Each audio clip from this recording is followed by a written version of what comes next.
Hello বন্ধুরা, আজকে আমি বানাবো পটল চিংড়ি। তো তার জন্য এখানে আমি 250 গ্রাম পটল নিয়েছি, একটা বড় সাইজে আলু, টমেটো। এদিকে আমি হলুদ লবণ দিয়ে চিংড়ি মাছগুলোকে মেখে নিচ্ছি।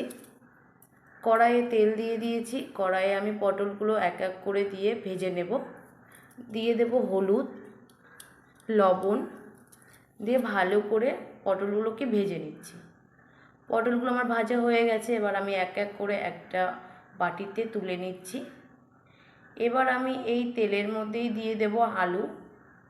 আলুটাও আমি সেমভাবে একটু লবণ হলুদ দিয়ে ভেজে নেব। দেখো আলুগুলো আমার প্রায় ভাজা হয়ে গেছে। এবার আমি তুলে নিচ্ছি। সেমভাবে আমি এই তেলেই আমি চিংড়ি মাছগুলো ভেজে নেব। চিংড়ি মাছগুলো দিয়ে দিয়েছি। এবার আমি লাল লাল করে ভেজে নিচ্ছি। আমার চিংড়ি মাছ ভাজা হয়ে গেছে। এবার আমি একটা প্লেটে চিংড়ি মাছগুলো সেম তুলে নিচ্ছি। এই তেলেই আমি ফোড়ন দিয়ে দেবো এলাচ, দারচিনি, লবঙ্গ, তেজপাতা। দিয়ে দিলাম সামান্য পরিমাণে জিরে। দিয়ে ভালো করে নেড়েচেড়ে দিয়ে দিলাম পেঁয়াজ কুচি। পেঁয়াজটা ভাজার জন্য একটু সামান্য পরিমাণে লবণ দিতে হয়, তাহলে পেঁয়াজটা সেদ্ধ হয়ে যায়। তো সেই জন্য লবণ দিয়ে ভালো করে নেড়েচেড়ে ভেজে নিচ্ছি। দিয়ে দেবো আদা রসুনের পেস্ট।